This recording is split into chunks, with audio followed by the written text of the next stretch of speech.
Salut à tous et à toutes, bienvenue dans Pen and Game. Aujourd'hui on se retrouve pour une superbe petite vidéo, d'unboxing. Et d'unboxing de quoi? Eh bien vous allez le découvrir. Allez, je vous donne un indice. Orc, être méchant. Ok, vous êtes prêts? Attention. Magie. Ha! Non, mais non. Non. Non, mais ça c'est... Non, on a... Quand on...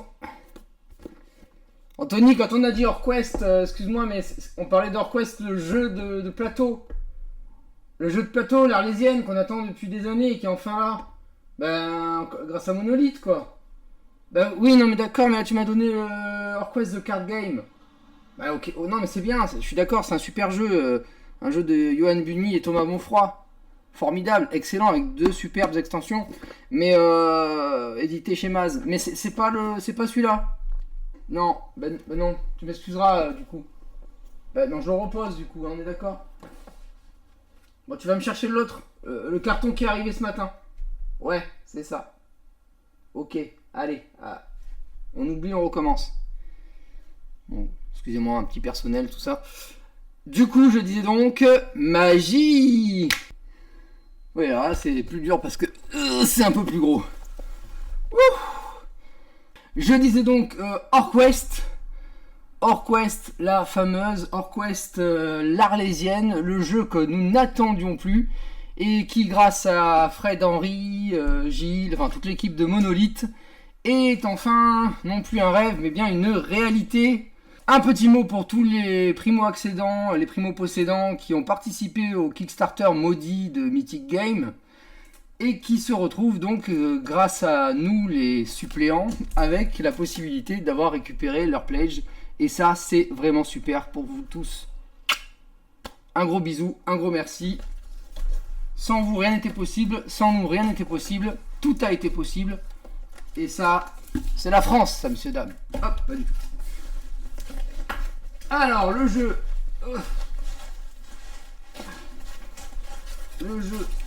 le voilà. Hop, voilà le jeu. Tout ça pour ça. Oui, j'adore les running gags. Hein, voilà, faut le savoir. Non, le jeu, c'est ça. C'est deux boîtes immenses.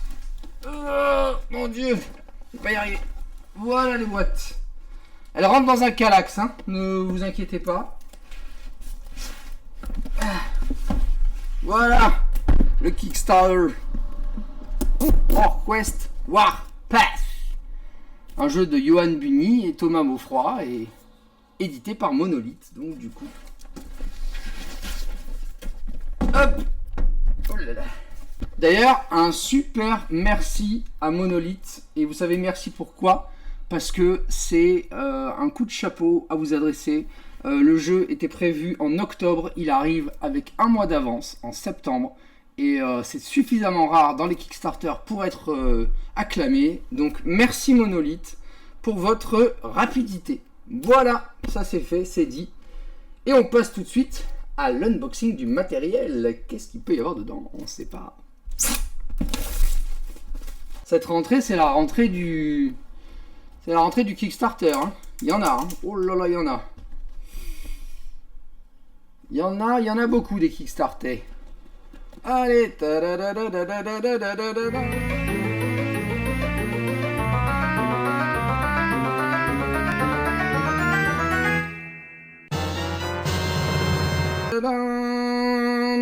Zelda, pour ceux qui l'auraient pas reconnu. Ah, la boîte. Hop. Et voilà, une boîte en carton. Pas du tout. Alors, qu'avons-nous? Eh bien, nous avons dans un premier temps les règles du jeu. Pas du tout, nous avons la BD. Voilà.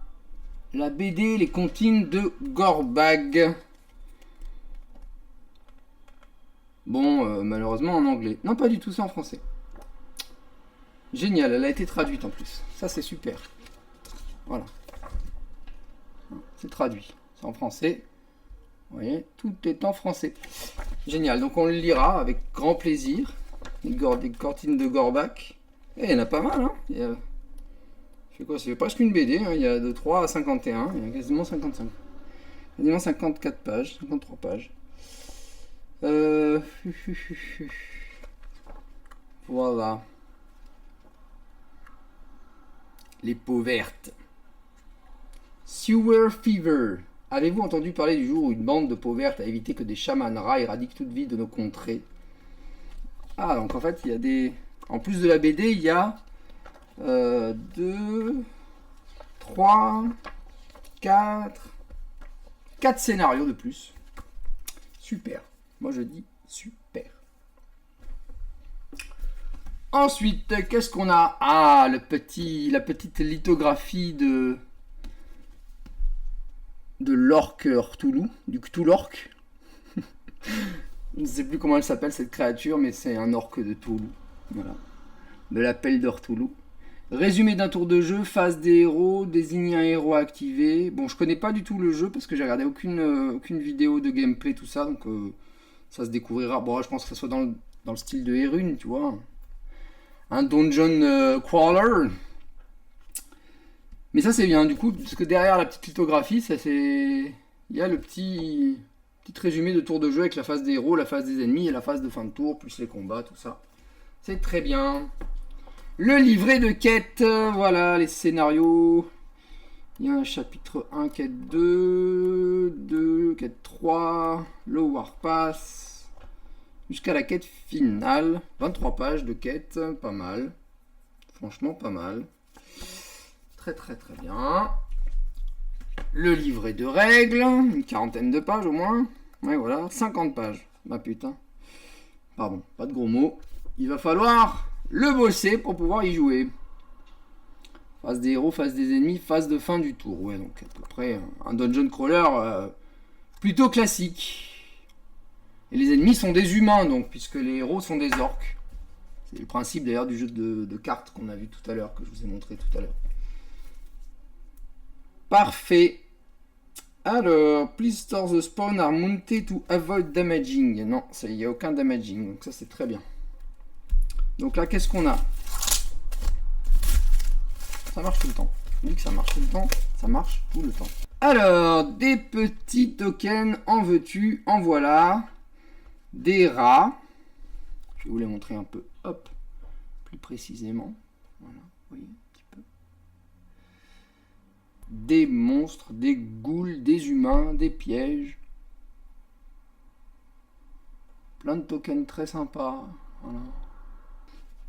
Des cochons, parce qu'il y a une extension avec des cochons en créature. Je vous les montrerai également. Je vais tout vous montrer de toute façon. On va se faire un tour complet du Kickstarter. Personnages, jetons. Ça, c'est la piste qu'on appelle ça de spawn. Là où les créatures vont apparaître. Et après, on va les mettre dans les salles, là où ils seront apparus. Un peu en mode...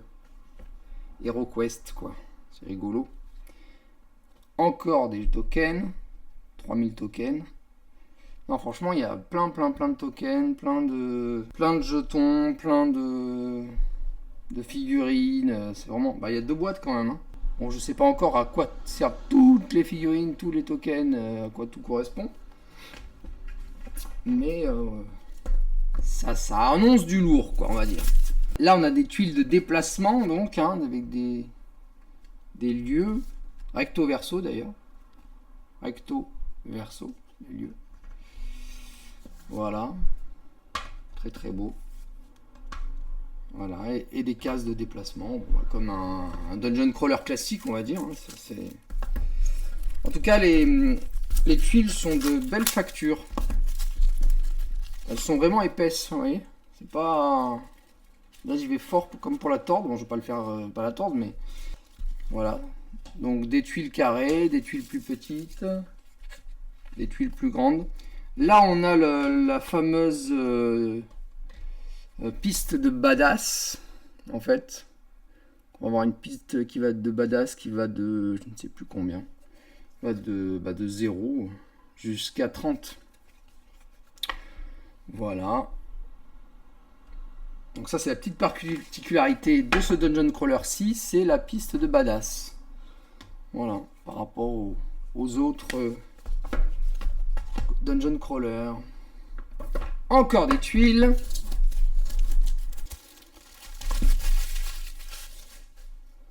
Encore de jolies tuiles. Avec des extérieurs aussi. Il n'y a pas que des intérieurs, il y a des forêts, vous voyez. Avec des créatures mortes aussi. Ah bah c'est une histoire d'orques, hein. Il y a des squelettes. Hein. Voilà, des douves, des donjons, des squelettes. Les tuiles, un peu plus flexibles, mais quand même, toujours dures. Les tuiles en carré. Voilà, avec de très beaux environnements, vraiment magnifiques. Vraiment, vraiment magnifiques. Quoi. De magnifiques environnements extérieurs et intérieurs, je le redis. Parce qu'il y a beaucoup de donjons crawlers où il n'y a pas forcément d'extérieur. Et là, il y en a à foison de l'extérieur. Il y en a en veux-tu, en voilà. Alors, maintenant les boîtes de figurines. Regardez ça, dis donc. En plus, elles n'ont pas été abîmées dans le transport. Je sais qu'il y a des gens qui ont eu des figurines abîmées dans le transport. Vous voyez, elles sont pas très grandes, hein. Elles font 3-4 mm, quoi. 3-4 cm, je veux dire, pardon. 3-4 mm, ça serait petit. 3-4 cm, voilà, il y a les ennemis, les humains, les magiciens humains, avec des... Ouais. C'est un petit peu flexible, mais heureusement ça s'est pas tordu. On retrouve les mêmes personnages que dans le jeu de base d'ailleurs, hein, le jeu de cartes. C'est très amusant de retrouver des personnages qu'on a déjà affrontés avec des dés. Les paysans, un chien. Les molosses, ça aussi on les a dans le jeu de cartes. Des chevaliers. Pareil, hein, elles sont un peu flexibles, mais faut faire attention à pas les tordre, quoi. Mais elles se sont pas tordues dans le thermoformage, donc il n'y a pas de raison qu'elles se tordent à la maison, hein, si on fait bien attention. Vous voyez, hop, des rats. Petits rats, petits ratons. Les petits ratous. Voilà. Donc là, il y a première socle de bonhomme, une première salve de bonhomme. Il y en a une en dessous. Hop. Il y en a une dessous qui est protégée par un couvercle. Ça, c'est bien agréable. Parce que ça évite qu'il s'abîme ou dans le transport ou dans la boîte. Les monstres. Vous voyez. Des archers. Des archers humains ou elfes, on ne sait pas trop. Des rats, magiciens. Des rats un peu plus badass. En mode un peu plus... Wow, le fais pas tomber, il va se casser. Un petit peu guerrier, comme ça. Très joli. Et des petits guerriers avec des petits guerriers rats avec des lance-pierres. Ça, c'est les rats et les humains. Oh pétard, j'ai failli oublier de mettre le malinois.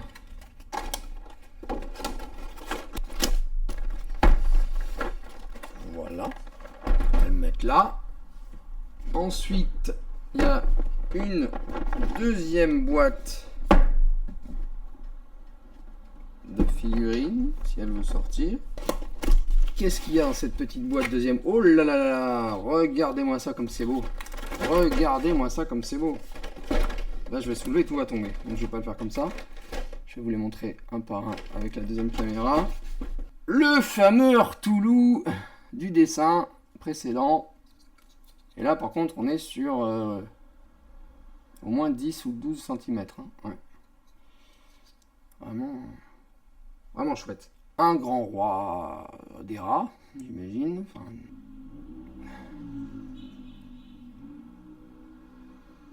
les figurines sont vraiment très jolies. Pas les plus belles qu'on ait pu voir, mais elles dénotent pas du reste, je trouve. Le niveau de design est très sympa. Hop.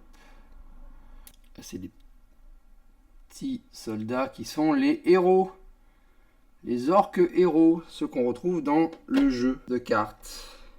Je sais pas ce que c'est. Je crois pas que ça soit un orque celui-là. À vérifier.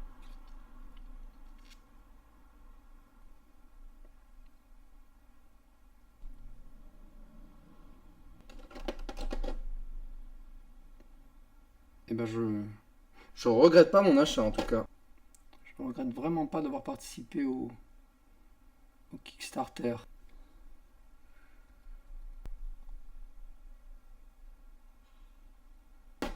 Ça c'est des ailes qui vont aller sur un personnage, sur un monstre. On dirait les ailes de Lucifer. Oui, en ce moment je suis en train de regarder la série de Lucifer sur Netflix. Donc vous spoiliez pas, c'est un dragon. Regardez ce beau dragon. Là on dirait on dirait un raptor, mais en fait non. C'est pas un raptor, les ailes, elles s'incluent dans le personnage. Bang, tiens pas. Je sais pas s'il faut le coller ou pas celui-là. C'est juste le placer. Ah non, faut pas le coller parce qu'après on pourra pas le remettre. Il va falloir juste le placer, je pense. On chercherait. C'est un côté Tetris, tu sais, il faut retrouver le bon embranchement. Oui, non, ça devrait être comme ça. Si, j'avais un peu la flemme d'appuyer fort, quoi. En fait, pas beau ça, magnifique. Voilà. Et les wargs. Vous savez, les wargs, c'est ces espèces de gros loups un peu mutants que montent les orques dans Le Seigneur des Anneaux. En tout cas, on dirait des wargs. Peut-être que c'est des cochons mutants, je ne sais pas. Attends, on fait doucement pour pas l'abîmer. Voilà. Donc ça, c'est la première boîte. D'accord ?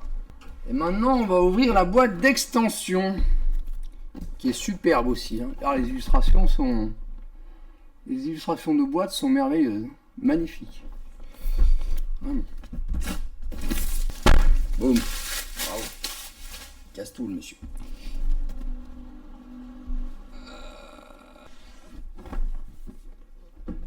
Bien évidemment, c'est une vidéo pour se réjouir de ce Kickstarter.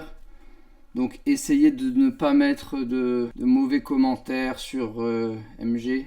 Hein. Soyez cool. Finalement, c'est arrivé. Tout le monde a eu ce qu'il voulait. Bon, ce ne sera pas le cas de tous les Kickstarter de MG, mais pour celui-là, en tout cas, justice en quelque sorte a été rendue au Kickstarterer. Et voilà, on est heureux. Donc ça, c'est Seaware Fever. C'est le chapitre d'extension. Nous avons également Blood for Blood. Deuxième chapitre d'extension. Putain, ça va en faire de la mission là, on va s'amuser. Hein. J'en connais un. Je connais un petit garçon de 9 ans qui va se régaler. Là. Enfin, de 9 ans, il n'y a pas 9 ans, il a 8, mais il va se régaler quand même. Ah, ça commence là. Qu'est-ce que vous avez cassé là? Non, c'est le machin. Oh là là, petit bolide.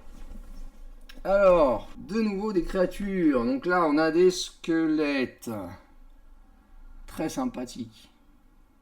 Très sympathiques ces petits squelettes. Vraiment. Encore des squelettes. Et un petit coup de squelette. Peut-être des nains. Je me rappelle plus. J'ai pas revu le Kickstarter depuis longtemps. Donc je l'avais regardé à l'époque où il était sorti. Mais après je l'ai pas regardé. Donc je ne sais plus ce qu'il y a dedans. Pareil toujours. Hein, les armes qui sont un petit peu rigides. Mais pas trop.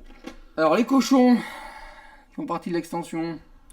Bon, la couleur rose bonbon, là, comme ça, peut-être que je vais les peindre, hein, parce que autant le gris ça va, autant le rose bonbon, c'est un peu flashy, ça fait un peu vraiment bonbon joué, ça passe moins bien.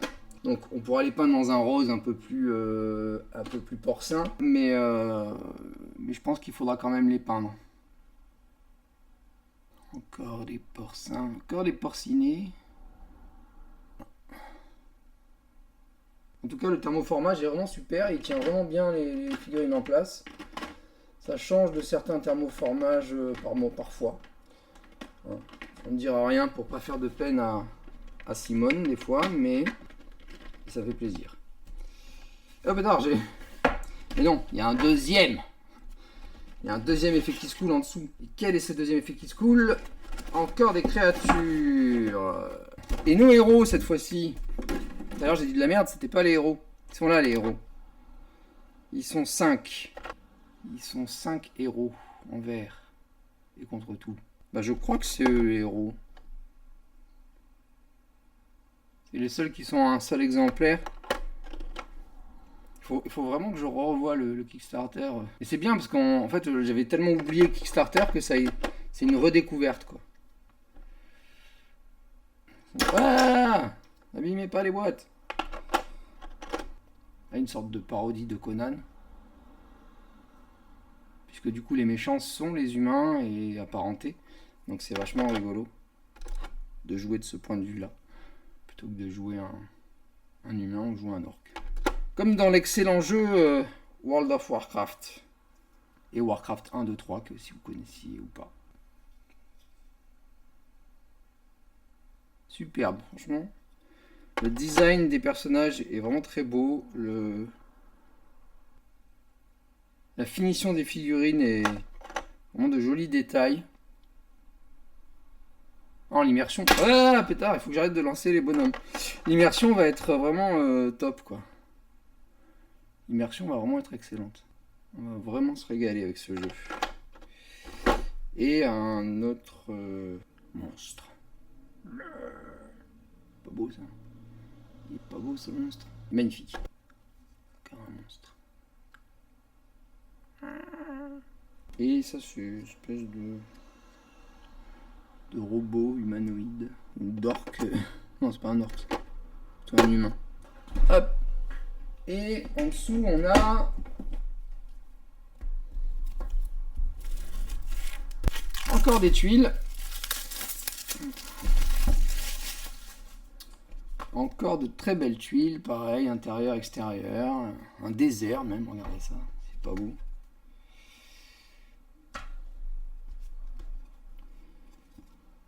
Des mines.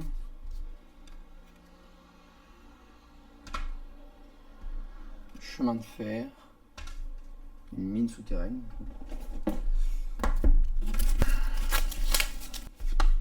Ah. Voilà, encore.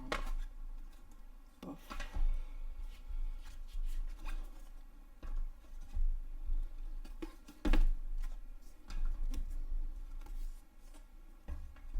Et voilà, et c'est tout. Et je vous vois venir. Vous allez me dire, mais... C'est-à-dire qu'ils nous ont fait une sorte de demeure de l'épouvante? Une mer rouge avec rien dedans, rien pour fermer? Pas du tout. Regardez-moi ça. On a tout le thermoformage nécessaire pour pouvoir mettre les jetons. Il n'y aura rien à mettre dans des sachets au fond. Ça, c'est bien. Et le cœur du jeu, la cuisine. Ah non, la cuisine c'est moi, et Schmitt. Le cœur du jeu, les dés. Wouh, superbe dé.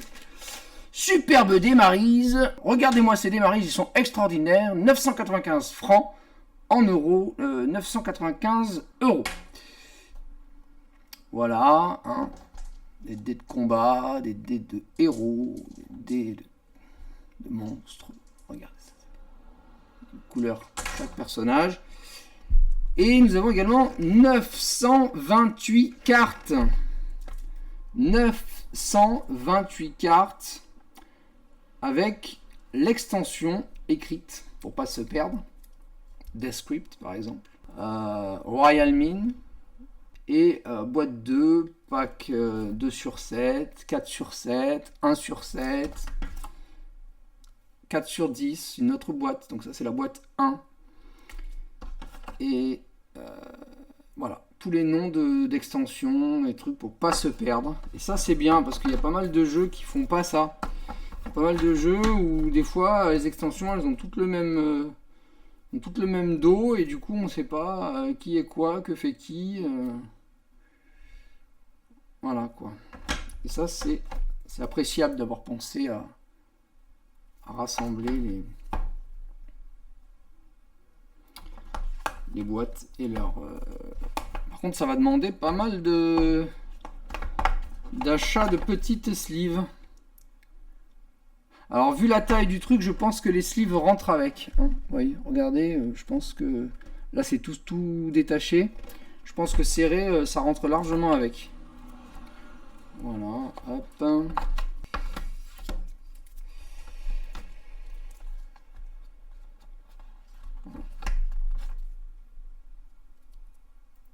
Donc ça pourra faire office d'intercalaire, ces petites... parce que c'est pas, évidemment, c'est pas sur tous les dos. Les dos, à mon avis, c'est ça. Donc voilà, ça fera des petits intercalaires qu'on pourra mettre pour ranger toutes les cartes. Voilà. Et ensuite viennent les cartes de héros. Ah, c'est plus dur. Ah si, ça marche aussi. Même sur les petites cartes, ça marche. Cette astuce de faire comme ça, comme ça. Voilà. Hogan, le guerrier orc. Ah, ça, c'est les créatures qu'on va rencontrer. Guerrier gnome. Chaman orc. Un chasseur porc. Kassler. Bortz, artificier. Morsilla, sorcière. Haggis, comme le fromage, comme la viande. Comme le plat anglais. Des monstres basiques avec leur capacité mêlée, leur capacité de défense, voilà, tout ce qui va se passer, les dés à jeter pour les... Voilà, tout ça, très sympathique. Hop.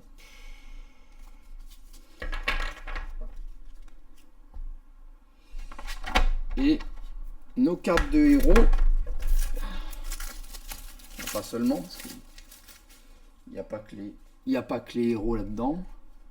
Là par contre, faudra, c'est bien, hein, franchement, c'est aussi, c'est épais, mais ça se plie un peu, quoi. Donc je pense qu'il faudra quand même sliver si vous voulez pas trop les abîmer. Donc ça, c'est les héros du jeu de cartes. Horus, Talia, Mex, Mandar. Non, Mandar pas du tout. C'est pas un héros. Si, c'est un héros. Ah si, c'est peut-être un héros Mandar. Non, je crois pas. Donc là, c'est mélangé aussi. Il y a des héros et des pas héros. Voilà, blablabla. Tout ça jusqu'en bas avec pareil, leur capacité de déplacement. Voilà, les boss avec leur capacité de déplacement. Leur capacité de points de vie. Le loot qu'ils vont apporter, j'imagine, les coffres, peut-être que ça doit être le loot. Et les points de badassitude qu'on gagne en les tuant. Pour aller sur la piste de badassitude.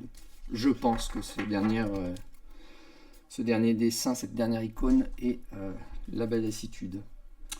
Voilà.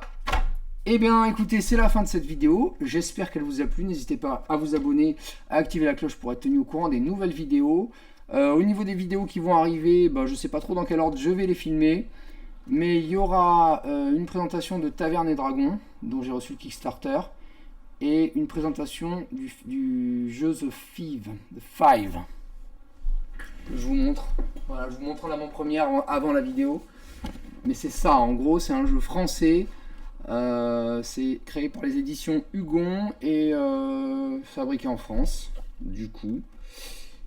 Et l'auteur s'appelle Jean-François Hugon. Voilà, donc c'est de l'auto-édition. Et on va en reparler très vite parce que c'est un jeu très rigolo. On va parler de ses qualités, de ses défauts, entre guillemets. Il n'en a pas vraiment, mais on va revenir sur des petites choses, quoi. Voilà, qui s'explique, hein. C'est pas des défauts rédhibitoires. Au contraire, tout s'explique, mais on va en parler très vite. À toutes.